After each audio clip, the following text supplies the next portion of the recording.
Next, the measure is part of President Trump's effort to overhaul the federal government. President Donald Trump says the White House will focus on religious liberty and ridding anti-Christian bias within the government. He made the remarks at the National Prayer Breakfast in Washington, D.C., a decades-old event featuring a bipartisan group of lawmakers. A group of Israeli, Palestinian, and American youth met with Pope Francis after this week's general audience. Participants raised awareness of the need for dialogue and understanding following the war in Gaza. I'm Montse Alvarado with EWTN News Nightly. Follow us on Facebook and X and join us this evening.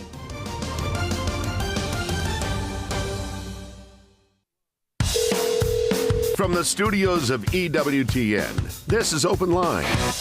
In North America, call toll-free 1-833-288-EWTN. That's 1-833-288-3986. Outside North America, call 1-205-271-2985. You can also text the letters EWTN to 55000 or send an email to openline@EWTN.com.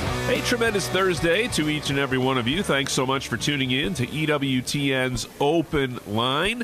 We're having a little break from our normal format today as we're coming to you live from the 2025 Legatus Summit in beautiful Naples, Florida.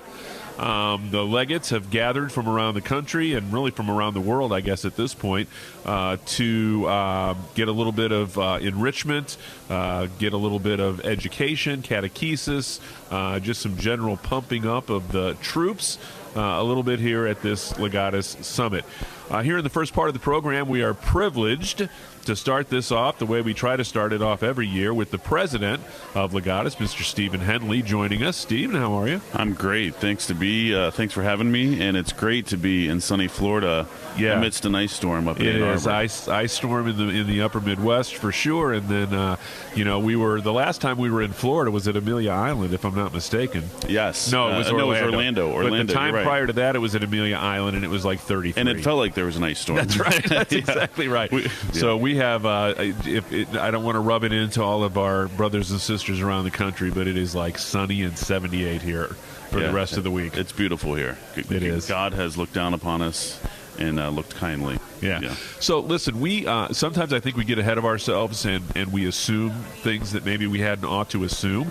And one of those things being that everybody within the sound of our voice understands what Legatus is and what the mission is. So just give us a little bit of first, what is Legatus, and then just give us sort of a brief history of how we got to where we are today. Sure. Thanks, Jack. So Legatus, Latin for the word ambassador, was founded by Tom Monahan, the founder of Domino's Pizza, the founder of Ave Maria University and Law School. And he started it in 1987 as an organization for CEOs and presidents of companies to come together with their spouses to enrich their lives so that they could live their faith in all aspects of their life. And even, 38 years ago when we were founded, we had the issues that we see today where you've got Catholics that say they're Catholic but don't actually practice their faith and don't live it.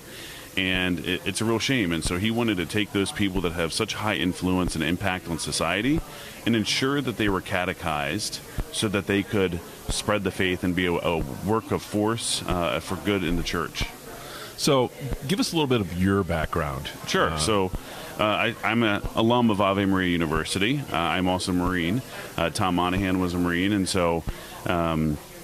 in 2004, I started as an undergrad at Ave Maria with my wife now, and went to school there. I deployed once to Iraq, and actually started working for Tom directly in 2005, and worked at Ave Maria after that until 2013, and then started with Legatus in 2013 in Dallas as a regional director, and then 2016 moved the headquarters from Ave Maria back to Ann Arbor, Michigan, where I live now with my 6 kids, and just a great Catholic community in Ann Arbor with Ave Maria Radio and a strong affiliate of EWTN, and it's just a great place to be. And I'm originally from Maryland. Oh, originally from Maryland. That was going to be my next question. Is the land that would probably be unrecognizable to our Blessed Mother now, even though it's her namesake. It is. I'm proud to say it was the first archdiocese of Baltimore, was Baltimore. And there's such a rich history there, both for our church and our culture here in the U.S. But, we've got some strong roots with St. Elizabeth Ann Seton and the beautiful shrine there in Emmitsburg. But proud to be from Maryland, and but love to live in Michigan as well. So we're talking to the great president of Legatus International, Mr. Stephen Henley, and we have guests that are going to have to live up to this performance that'll be coming on after you. So make sure that you maintain an appropriate decorum here. So talk a little bit about, before we get into the summit itself, talk a little bit about some of the how is the organization organized? Sure. For people who might want to be involved, and we'll get to that at the end of your time here, and what sorts of things throughout the year do you offer to build these people up? Sure. So Legatus, being comprised of CEOs and presidents, it's a chapter-based model. So we've got 90 chapters across North America. We are now in Canada and Mexico. And we have chapters that meet on a monthly basis. And this was very important to Tom when he first started in the 80s to start with Rosary, Confession, and Mass, to start with the sacraments. And then to have a cocktail reception, dinner, and a speaker. And so that's a time for the members to come together, get to know each other, network, and understand and feel the support of each other through their testimonies of being with each other, and to know what other community leaders are in the area, and so that they could live it out. And so what I consider the chapter meeting to be a shot in the arm, a little mini retreat, and the summit is like that same thing but on steroids. It's a 3-day event, usually in a nice, beautiful place like Naples this year. Last year we were out on the West Coast in Dana Point. And, we bring together about, 10-15% of our membership. So this year is actually our largest summit. We've got about 640 members from across those 90 chapters. And coming together, and it's, when you're in the room, these members that come from chapters all over that may not have met each other, because they have such a baseline common ground of running businesses, of being Catholic and being strong Catholics, and having that Legatus groundwork, immediately they make friends and friends that last forever. Yeah. The very needed work. Now, there are things outside of the chapter meetings and outside of the summit itself that you offer to enrich the membership as well. I know there are pilgrimage opportunities and other things that you have going on. What Absolutely. are some of those? Yeah, so again, it's all about the membership. It's an introspective organization to purely help the members. So these members oftentimes are the ones that the bishop or the diocese turn to help support, the schools, the finance committees, et cetera, that are on the parish and diocesan level. And so what I like to say is this is a place for the members to come and be fed themselves, to spiritually renew themselves, so that they can then go out and be impactful members of society and of our church. So we offer pilgrimages, we offer retreats, we offer regional events, those chapter events. Any member can go to any chapter and visit the chapter that they're having there. We have speakers every month. And then we also offer online opportunities like webinars. We have a networking platform for members to connect with each other directly. So out of those 90 chapters, we now have over 5,500 members, which includes spouses. And so it's created just this great network for people to connect both professionally and socially. And you won't be surprised that as a Catholic organization, one of our most active groups is the wine group.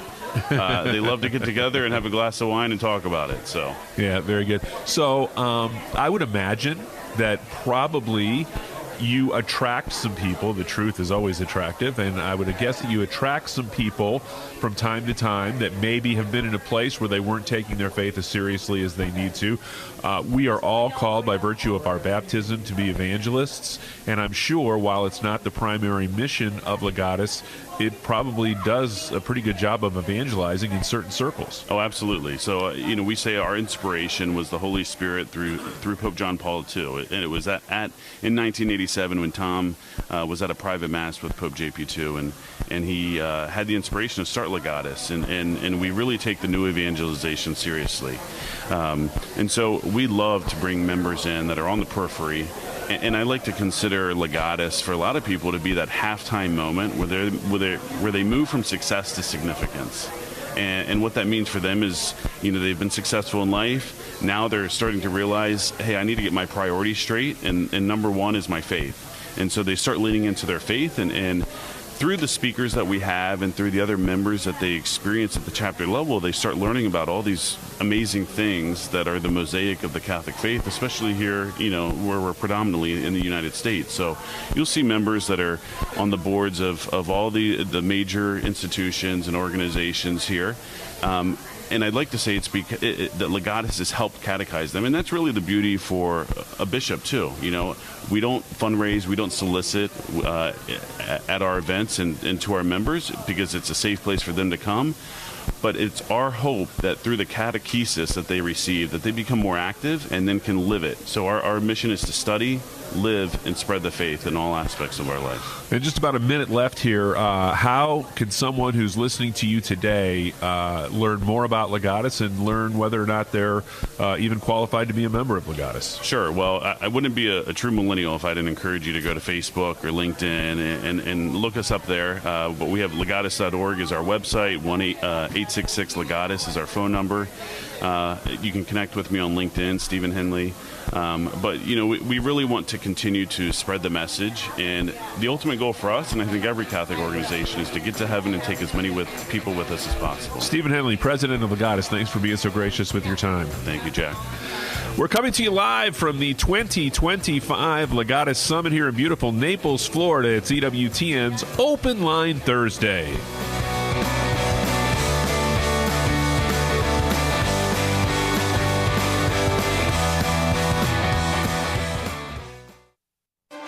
The most original Catholic content is on EWTN Radio. Each week on the world over, we try to bring you perspectives you're not going to see anywhere else, even in Catholic media. And we also try to bring those cultural figures, world leaders, decision makers, to the audience in, I hope, vibrant way. The World Over with Raymond Arroyo. Tonight, 8 Eastern on EWTN Radio and Television. This is Jim Pinto, Director of EWTN Media Missionaries. EWTN's mission is to spread the eternal word and to teach others that Jesus Christ is the way, the truth, and the life. You can help EWTN share the good news by becoming a media missionary. Visit EWTNmissionaries.com today and join us in sharing the eternal word with the world. The power of prayer depends on God's action, not on our praying.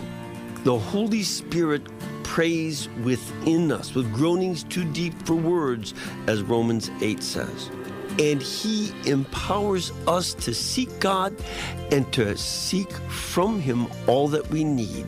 And the answer to prayers are always from God in order to worship Him. This is Open Line on the EWTN Global Catholic Radio Network. Today's Open Line is recorded, so no calls, please. If you'd like to send us an email for a future show, the address is openline@ewtn.com. Well, that's not entirely true. We're not recorded today, but we are coming to you live from the Legatus Summit in beautiful Naples, Florida, the 2025 Legatus Summit. And so we won't be taking your phone calls today, but we are giving you a good live feel for what it's like here at the Legatus Summit. As President Stephen Henley explained to us, Legatus is comprised of local chapters that meet on a monthly basis, and when we gather together for this summit every year, the summit is hosted by one of those chapters. And this year, it's hosted by the chapter in Louisville, Kentucky, and which the chapter itself, I've just been told, is not that old, but they are doing a phenomenal job.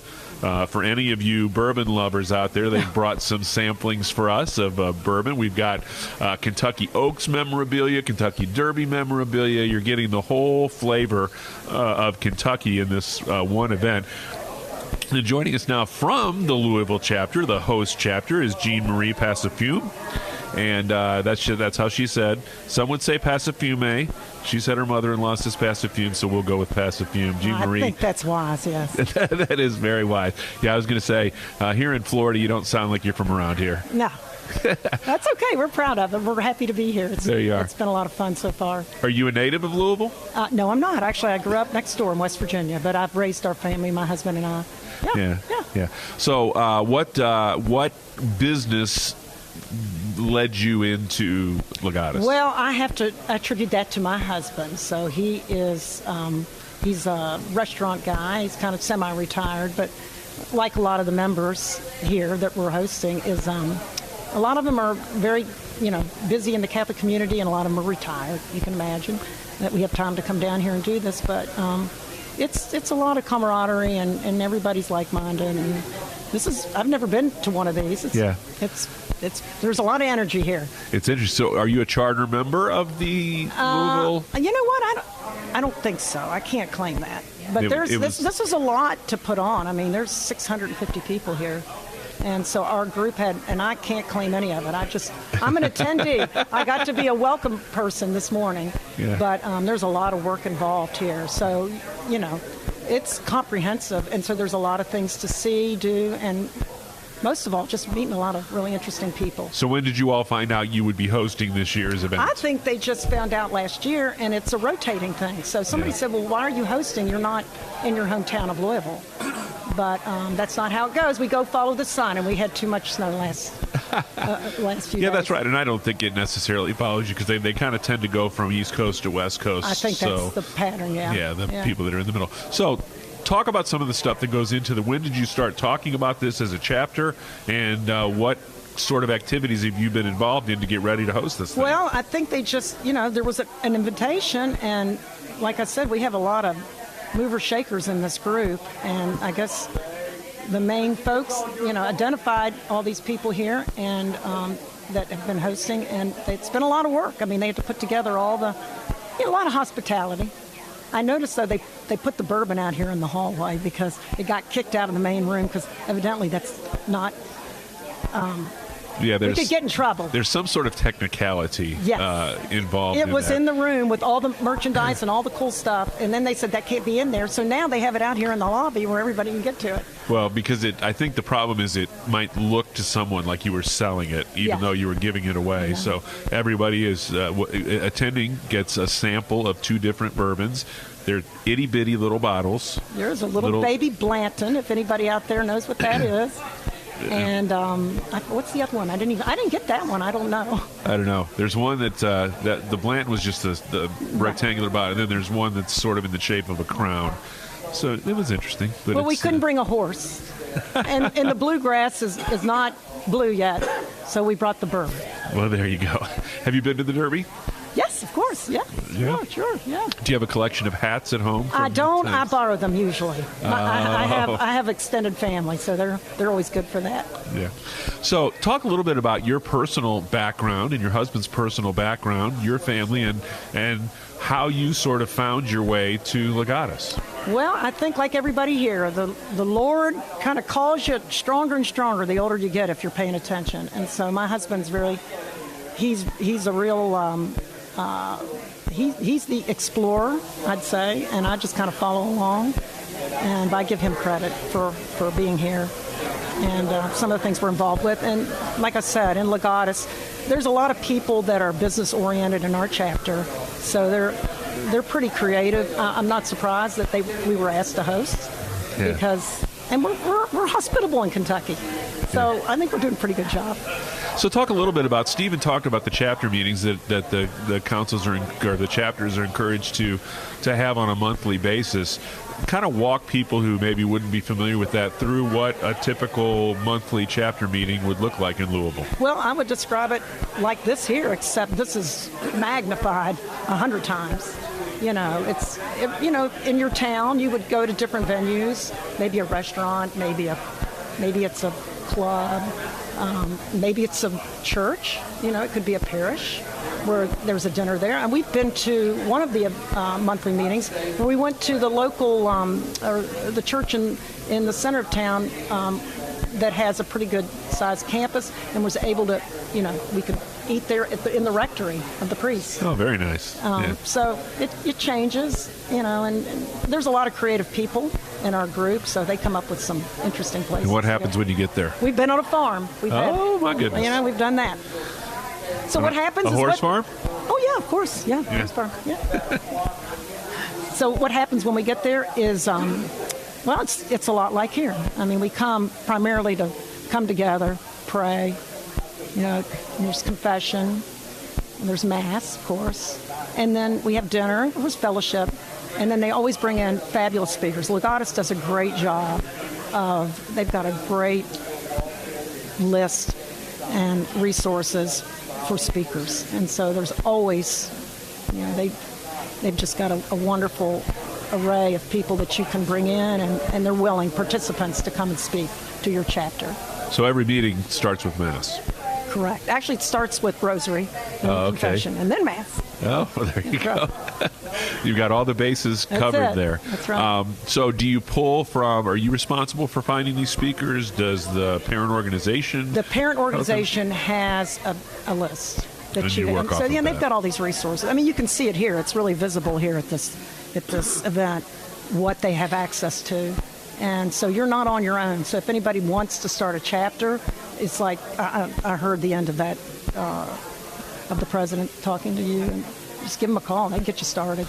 So I'm sure that there are members of your chapter that have been to previous summits. Yes, absolutely. And have probably told you all about it. You haven't seen much.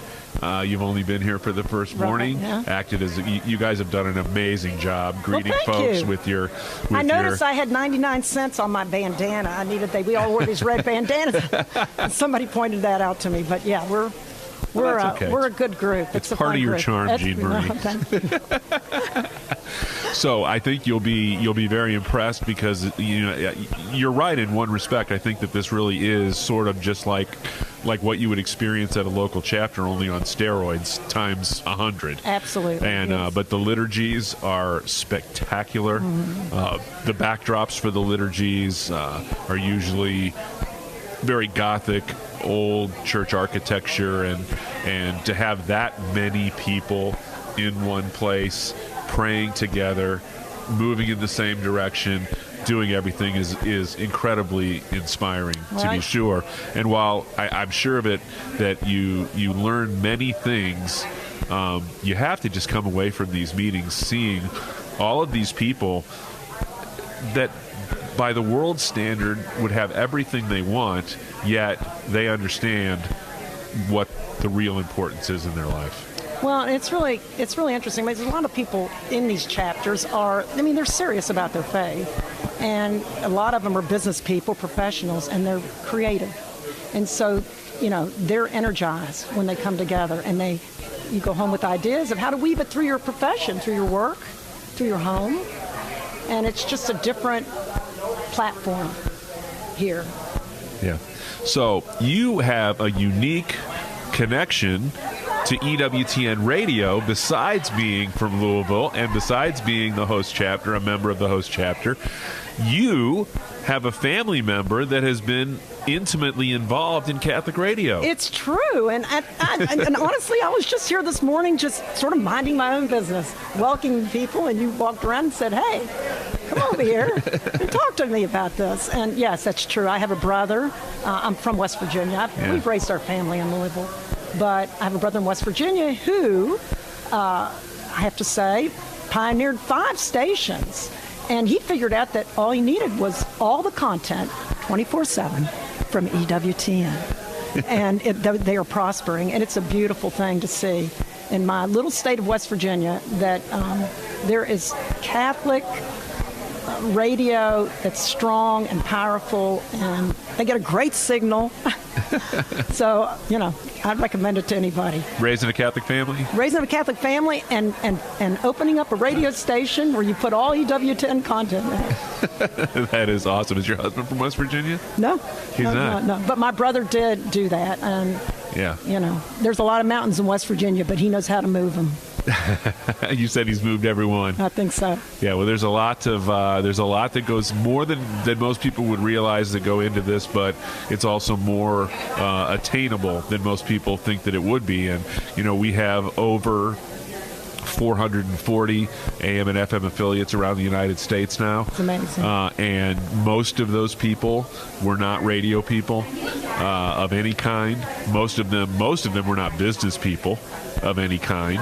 They just heard Mother Angelica's call to evangelize via the airwaves, and they, like she was, were obedient to that call. And I always say this, I know some of these people, and they've told me so, couldn't balance their checkbook when they got started in this thing. Well, and the next thing you know, some of them wake up. We've got a couple of these groups that have over 40 radio stations now. It doesn't surprise me. I mean, honestly, this is an amazing event, and it's comprehensive, but I think they're missing one booth. They need a booth of some of the Ave Maria students, since they're here. And they need to, it should have a big banner that says, we can help you download EWTN content right here, because we know your children won't, but we will.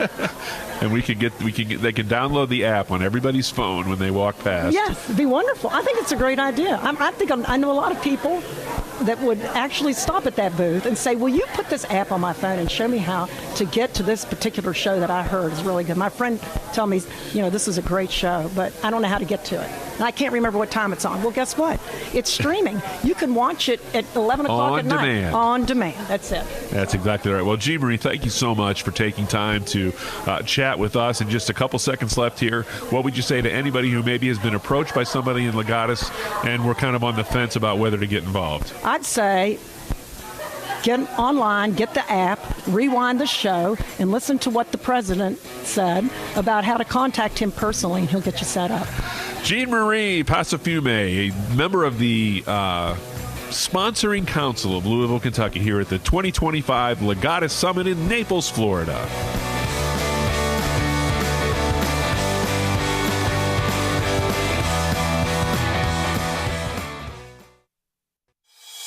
The wisdom of Mother Angelica. And if you notice, there's Catholic bashing everywhere you go. They'll have a whole program about nuns who have gone astray. They're hungry for freedom. What freedom? I got more freedom than all you have. I belong to the Lord God. I'm a spouse of Christ. Oh, what can you give me? A car? Keep it.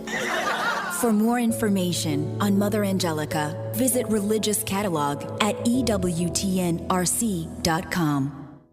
The most original Catholic content is on EWTN Radio. On EWTN News, in depth, Marco Rubio tours Latin America in his first trip as Secretary of State. His visit from a Catholic perspective. And the bishops of Philadelphia and Kansas City go head-to-head in our annual Super Bowl showdown. Join us for EWTN News in Depth tomorrow at 8 p.m. Eastern, exclusively on EWTN Radio and Television.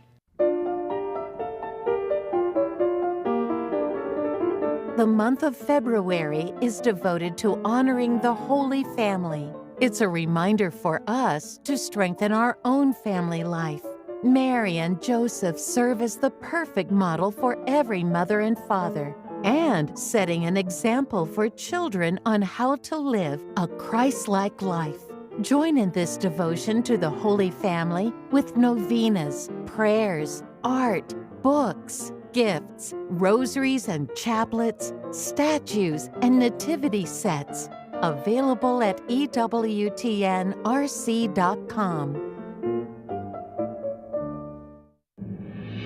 Matt Swaim here. Tomorrow on the Sunrise Morning Show, we'll celebrate the feast of Blessed Pope Pius IX and talk about the Catholic angles in this weekend's Super Bowl.